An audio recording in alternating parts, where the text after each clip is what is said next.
आज की क्लास में आपका फिर से स्वागत है।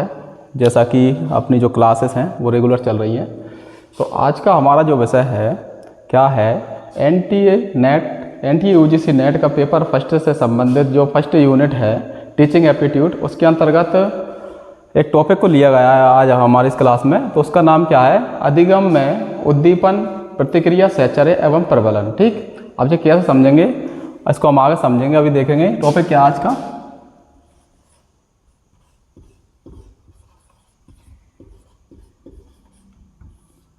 अधिगम में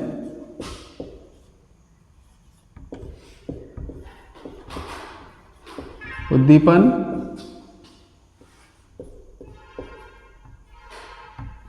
प्रतिक्रिया, सहचर्य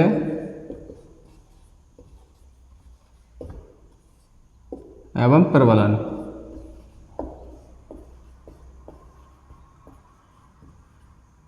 ठीक, क्या है प्रबलन। तो ये क्या है, अब इसको समझना थोड़ा ध्यान से। पहले हमने जाना है अधिगम के बारे में। अधिगम के बारे में हमने पिछली क्लासों में समझा था और अभी इसको एक बार और समझेंगे। अधिगम में, ठीक समझ रखना, अधिगम में उद्दीपन क्या होता है, प्रतिक्रिया क्या रहती है, सहचर्य क्या होता है एवं प्रबलन क्या होता है, इसको हम जानेंगे एक ही क्लास में आज विस्तार से। ठीक है, तो अधिगम क्या है, अधिगम का जो सीधा सीधा अर्थ होता है वह होता है सीखना। ठीक, अधिगम का जो अर्थ होता है,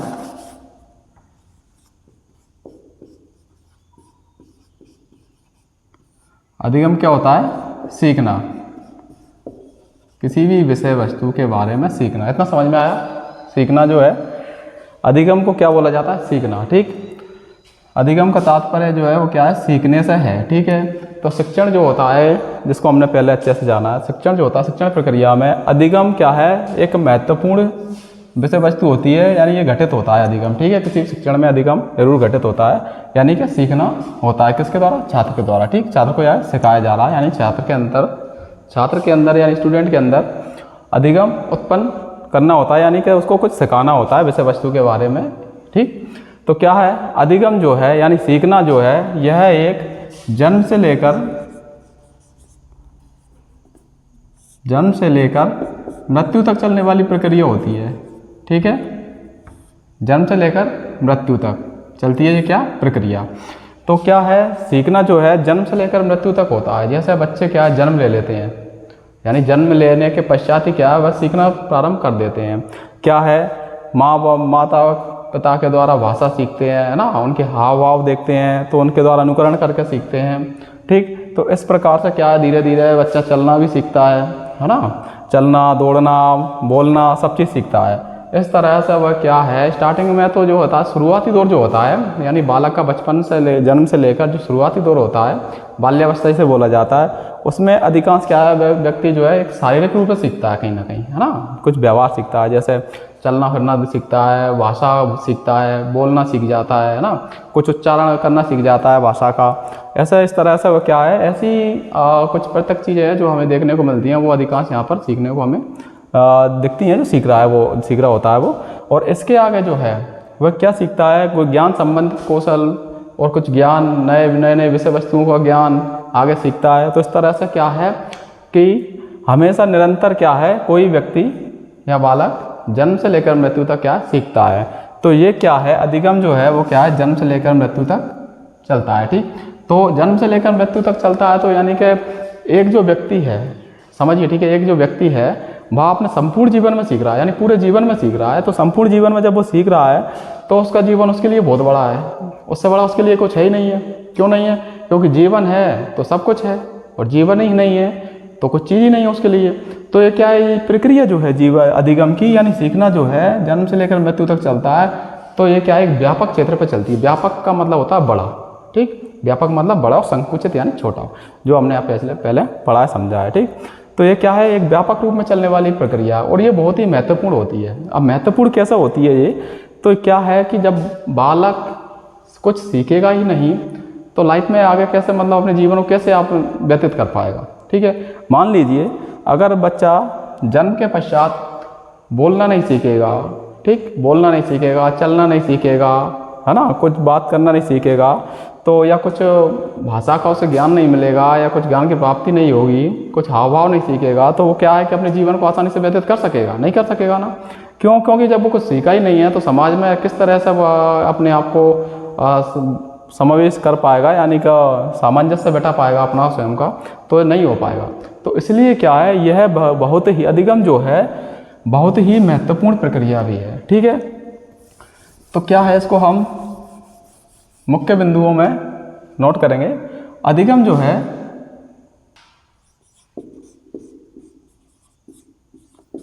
अधिगम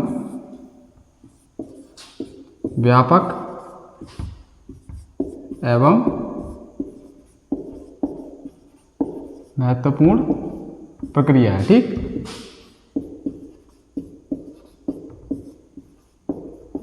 इतना समझ में आया? व्यापक तो हो गया, क्या है, ये जन्म से लेकर मृत्यु तक चलता है, तो ये क्या बहुत बड़ा क्षेत्र हो गया एक व्यक्ति के लिए, उससे बड़ा कुछ हो नहीं सकता है। दूसरा ये है कि इससे क्या है, वह अपना बहुत ही महत्वपूर्ण ऐसे है कि जब वह उसमें अधिगम उत्पन्न होगा तभी वह क्या है, अपना जीवन आसानी से अपने सामाजिक परिवेश और यानी कि जो भी है जिस भी माहौल में वह रहता है या जिस भी क्षेत्र में रहता है, तो आसानी से अपने जीवन को वह क्या पूर्ण कर सकेगा। ठीक, तो ये हमारा मुख्य बिंदु हो गया फर्स्ट, अधिगम एक व्यापक एवं महत्वपूर्ण प्रक्रिया है। नेक्स्ट, इसको हम क्रिया लिख लेते हैं यहाँ, क्या है, क्रिया है। ये क्या है, जन्म से लेकर मृत्यु तक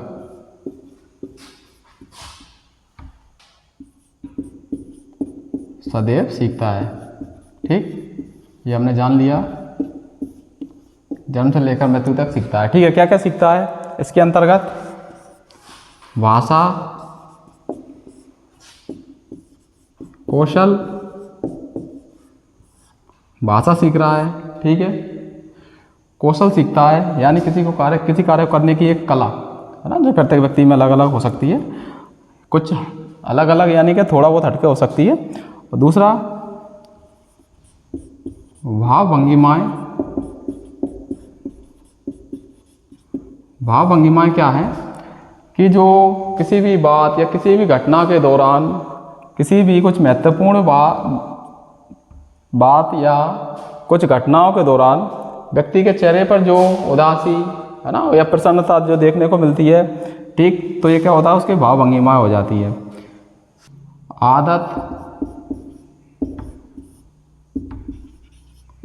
मूल्य एवं किसी वस्तु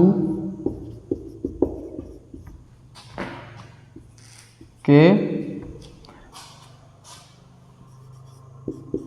प्रति रुचि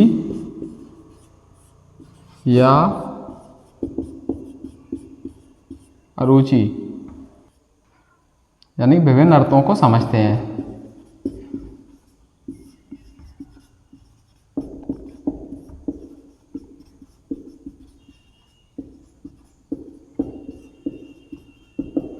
ये क्या है, हमारा अधिगम से संबंधित सारे तथ्य हैं। ठीक, पहला है अधिगम व्यापक एवं महत्वपूर्ण क्रिया है। ठीक, नेक्स्ट जो है, जन्म से लेकर मृत्यु तक यह सदैव सीखता है। व्यक्ति, बालक जो है या विद्यार्थी जन्म से लेकर मृत्यु तक सदैव सीखता है। अब इसमें क्या सीखेगा? भाषा सीखता है, कौशल सीखता है, भाव भंगिमाएं सीखता है, आदत जो होती है वह सीखता है। ठीक, नेक्स्ट मूल्य। ठीक, कुछ मूल्य जो होते हैं, किसी वस्तु के प्रति रुचि एवं अरुचि। ठीक, किसी वस्तु के प्रति आप किस तरह की रुचि रख रहे हैं। ठीक है, रुचि है या नहीं है। कभी कभी क्या होता है, जिस चीज़ में हमारी रुचि होती है वहीं हमारे किसी फ्रेंड या साथी की हमारे जो है उसकी रुचि नहीं होती है। कभी कभी देखा होगा, किसी कार्य करने में अपनी तो रुचि है लेकिन हमारे जो साथी है उसकी रुचि नहीं है। ठीक, या हमारा मित्र है उसकी रुचि नहीं है। तो इस प्रकार से क्या, रुचि और अरुचि यानी विभिन्न इनके अर्थों को समझ पाता है, किसमें रखना चाहिए नहीं रखना चाहिए रुचि। तो उस तरह से ये सारी चीज़ें क्या है, एक बालक सीखता है। नेक्स्ट, सकारात्मक एवं विपरीत परिस्थितियों में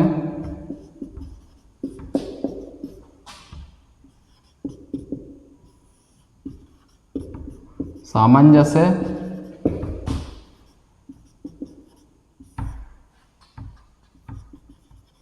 स्थापित करना। ये बहुत ही महत्वपूर्ण पहलू है कि सकारात्मक एवं विपरीत परिस्थितियों में सामंजस्य बिठाना या स्थापित करना। जैसे कि व्यक्ति जो है हमेशा, अपन ने पिछली क्लास में, अपनी जो फर्स्ट क्लास हुई थी उसमें अपन ने जाना कि मानव जीवन जो है सदैव एक सा नहीं रहता, सदैव एक सा नहीं चलता है, उसमें उतार चढ़ाव कई सारी चीज़ें आती हैं जो देखने को मिलती हैं स्वयं के जीवन में। कभी क्या सकारात्मकता रहती है जीवन में, कभी क्या कुछ विपरीत परिस्थितियाँ आ जाती हैं।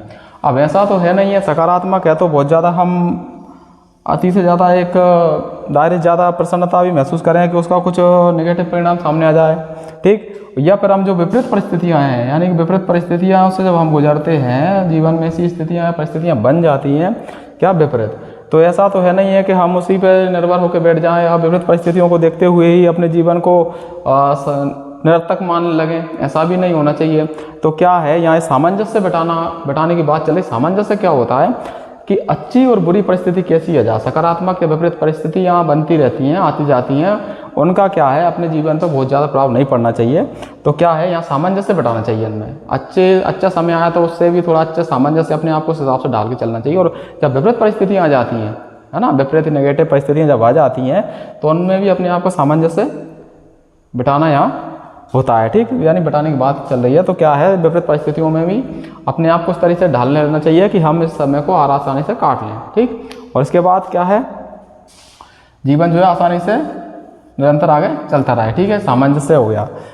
अब नेक्स्ट हम देखेंगे अधिगम में उद्दीपन, प्रतिक्रिया, सहचर्य एवं प्रबलन। इतना समझ में आया?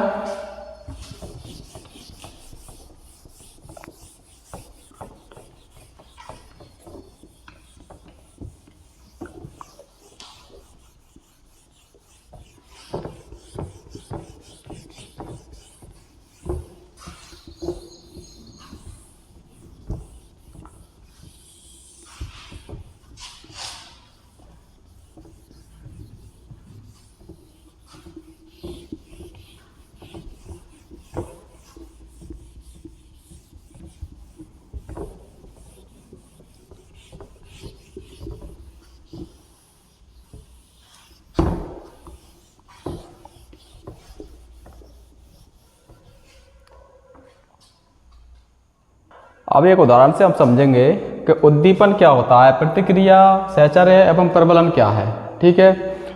जो हमें अभी समझ में आएगा, उद्दीपन, प्रतिक्रिया, सहचर्य एवं प्रबलन, ठीक।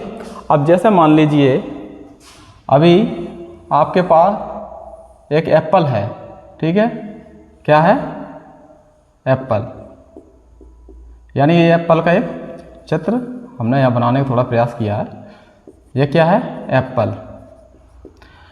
अब अधिगम यानी सीखना हो रहा है। अब सीखता कैसे है बालक, तो उसमें जो है उद्दीपन, प्रतिक्रिया, सहचर्य एवं प्रबलन कैसे मिलता है। तो क्या है, एप्पल है। अभी जैसे बालक है यहाँ, बालक, तो बालक जब क्या है किसी, अब जैसे एप्पल के चित्र को अपन ने किसी छात्र को बार बार दिखाया गया है, बार बार दिखाया जा रहा है, उसे बताया जा रहा है कि ये एक एप्पल है, ठीक है। क्या है? एप्पल। एप्पल का चित्र दिखा रहे हैं और बता रहे हैं कि एप्पल है। अब एप्पल का जैसे ही, अब बालक जैसे ही चित्र को देखता है, बार बार दिखाने के बाद जैसे ही बालक चित्र को देखता है, तो ये क्या हो गया? उद्दीपन हो गया। एक उद्दीपन के रूप में देखेंगे। उद्दीपन क्या है? एप्पल, ठीक। ये क्या है? एक उद्दीपन है जिसको क्या है बालक देख रहा है, ठीक है। या खाने की लालसा है, ठीक। क्या है? बालक, जब बालक के सामने अपन एप्पल की तस्वीर दिखा रहे हैं, चित्र दिखा रहे हैं, तो बालक के लिए क्या हो गया? उद्दीपन, ठीक। अब उद्दीपन हो गया तो बालक क्या है? प्रतिक्रिया करेगा। प्रतिक्रिया करेगा यानी कि इसको पूछेंगे कि क्या है, तो प्रतिक्रिया करेगा कौन? बालक। बालक करेगा प्रतिक्रिया। प्रतिक्रिया के अंदर यानी कि शब्द बोलेगा, ठीक। क्या? शब्द। तो जैसे ही शब्द बोलेगा तो बताएगा कि क्या है? एक एप्पल है। एप्पल, ठीक है। किसने कहा? छात्र ने। अब जैसे ही एप्पल की अपन ने चित्र छात्र को दिखाया और तुरंत छात्र ने क्या कहा? एप्पल, ठीक है। क्या है? एप्पल। तो एप्पल जो है क्या है? इसकी प्रतिक्रिया। यानी कि जैसे ही अब छात्र क्या बार बार दिखाने के बाद जैसे ही अब छात्र एप्पल की तस्वीर चित्र देखता है तो क्या है, तुरंत बोलता है या शब्द का उच्चारण करता है कि एप्पल। तो एप्पल जो है, एप्पल के चित्र और शब्द के बीच में क्या हो गया, सहचर्य। ठीक है, सहचर्य कैसे हो गया कि जैसे ही छात्र ने देखा या बालक ने देखा, एप्पल के चित्र देखा और तुरंत एप्पल का उच्चारण किया, उच्चारण में उसका क्या हो गया, प्रतिक्रिया। और जो है उच्चारण में उसने क्या है, सीधा एप्पल का नाम बताया। तो क्या है, क्या है, एप्पल नाम बताया। तो तुरंत तस्वीर सामने आते से ही एप्पल का उच्चारण हुआ। तो ये क्या हो गया, इसका सहचर्य है। अब ऐसा तो है नहीं है कि हमने इसको कुर्सी दिखाई हो या टेबल दिखाया हो और बोलो और तुरंत छात्र ने बोल दिया हो या बालक ने बोल दिया हो कि एप्पल है। ठीक है, तो ये तो सहचर्य नहीं हुआ। तो क्या है, जैसे ही जिस विषय वस्तु के बारे में या छात्र को ज्ञान प्रदान किया जा रहा है या उसे बताया जा रहा है और उसका जैसे ही प्रतिक्रिया क्या छात्र करता है तो उसकी ठीक ठीक प्रतिक्रिया ही क्या, उसका सहचर्य होती है। तो क्या है, एप्पल और एप्पल का उच्चारण यानी कि एप्पल, तो क्या हो गया, सहचर्य, सहचर्य हो गया। ठीक है, आया समझ में। अब क्या है, अब प्रबलन क्या है, यहाँ हमने जाना उद्दीपन जो है एक सेब हो गया, एप्पल हो गया, और प्रतिक्रिया जो है छात्र द्वारा की जा रही है शब्द के माध्यम से, और क्या है, एप्पल। तो इसके बीच में क्या है, प्रतिक्रिया और उद्दीपन के बीच में सहचर्य स्थापित होता है, इतना समझ लीजिए। ठीक, उद्दीपन और प्रतिक्रिया के मध्य सहचर्य स्थापित होता है। ठीक, किस किस के मध्य होता है, उद्दीपन और प्रतिक्रिया के मध्य। अब इसके बाद ही अब प्रबलन क्या है, प्रबलन के जब होता है, जैसे मान लीजिए अब छात्र को अपन ने बार बार बताया कि ये क्या है, एप्पल है, एप्पल है, चित्र दिखा रहे हैं अपन, उधर क्या बता रहे हैं, एप्पल, एप्पल का उच्चारण कर रहे हैं। बच्चा क्या है, बालक जो है वो सीख गया है। अब जैसे अपन ने फिर एक बार चित्र दिखाया और बालक ने तुरंत उसका उच्चारण किया एप्पल। जब भी अपन चित्र दिखा रहे हैं बालक तुरंत उच्चारण कर रहा है एप्पल। ठीक है, तो क्या है, अपन ने उसको क्या दिया, शाबाशी। अपन क्या है, छात्रों को क्या दे रहे हैं यहाँ, शाबाशी, शाबाशी देना या टॉफी दे दी अपन ने। ठीक है, टॉफी दे दी। तो क्या है, अब बालक यहाँ प्रबलित हो गया, यानी खुश हो गया, उत्साहित हो गया, उत्साहित हो गया यानी कि एक तरह से प्रबलित हो गया। उसे ये कार्य क्या सराहनीय लगने लगा है कि यार ऐसे कार्य तो बहुत अच्छा है। क्यों, क्योंकि उससे उसको पुरस्कार मिला है, शाबाशी मिली है या टॉफी मिली है। ठीक, टॉफी यानी पुरस्कार के रूप में देख लीजिए इसे, और क्या मिला है, शाबाशी। तो बालक को लगा ये बहुत अच्छा काम है, क्योंकि उसके परिजनों या छात्र परिजनों या शिक्षक द्वारा क्या शाबाशी या टॉफी मिलती है इस तरह के कार्य करने पे। तो क्या है, बालक क्या प्रबलित हो जाता है। ठीक है, अब प्रबलित हो जाता है ना, तो ऐसे कार्य को करने में क्या है, छात्र की रुचि बढ़ती है। रुचि ऐसे बढ़ती है कि आगे और भी इस तरह के कार्य वो क्या है, आसानी से करेगा और बहुत ही अच्छे से मन लगा के करेगा।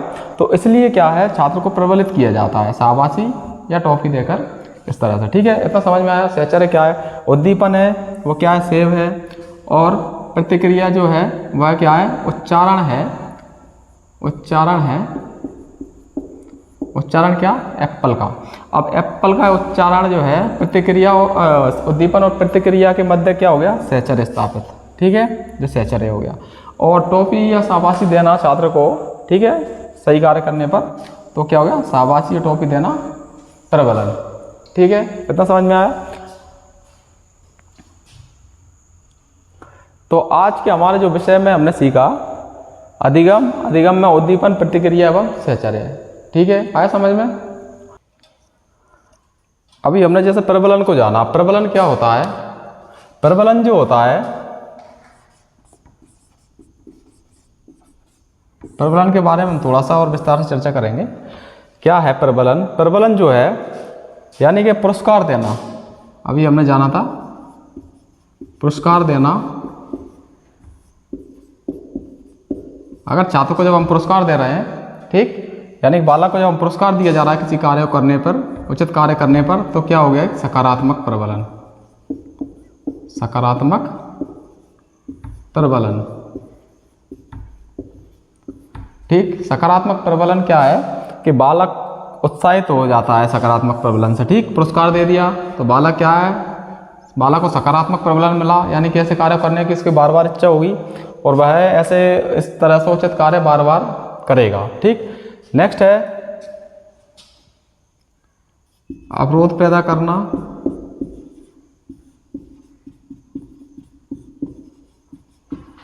यानी कि बालक को किसी कार्य करने में रुकावट पैदा की जा रही है, ठीक है, तो ये क्या हो गया, ऋणात्मक प्रबलन। इसको सकारात्मक या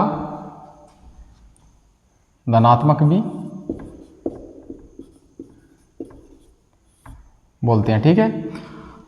ये कौन सा हो गया, अवरोध पैदा करना, यानी कि ऋणात्मक प्रबलन, यानी कि बालक को क्या है यहाँ पर ऋणात्मक प्रबलन मिल रहा है जब हम किसी कार्य करने में अवरोध पैदा कर रहे हैं, ठीक है। नेक्स्ट है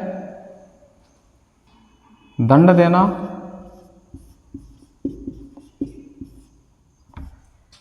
दंड देना यानी नकारात्मक प्रबलन। अगर बालक को दंड दिया जा रहा है तो उसे क्या, नकारात्मक प्रबलन की प्रतिपुष्टि होती है, ठीक है, किसमें, दंड देने में, नकारात्मक प्रबलन की। और विलोप करना, विलोप करना, विलोप करने से जो है सहायक पुनर्बलन को हटा देना,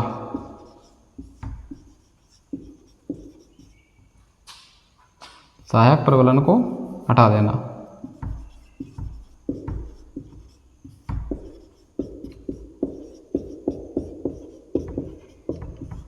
ठीक। पुरस्कार जब छात्र को दिया जाता है तो उसे क्या, सकारात्मक प्रबलन की प्रतिपुष्टि होती है, यानी धनात्मक प्रबलन की। अवरोध अगर कार्य करने में पैदा किया जा रहा है, अगर छात्र के कार्य को करने में, छात्र द्वारा कार्य करने में अवरोध पैदा किया जा रहा है या पैदा करना, तो क्या हो गया, ऋणात्मक प्रबलन, यहाँ छात्र को इसकी प्रतिपुष्टि होती है। और दंड देना, छात्र को जब किसी कार्य के प्रति दंड दिया जा रहा है तो उसे क्या है, नकारात्मक प्रबलन की प्रतिपुष्टि होगी। अगर बालक क्या गलत कार्य कर रहा है तो उसे क्या है, अपने परिजनों या शिक्षक द्वारा दंड दिया जा रहा है, दंड दिया जा रहा है यानी कि उसे नकारात्मक प्रबलन की प्रतिपुष्टि होगी और वह क्या, इस तरह के कार्य आगे नहीं करेगा। नेक्स्ट, विलोप करना, ठीक। अगर किसी कार्य करने में अपन कुछ चीज़ का विलोप कर दिया जा रहा है, शिक्षक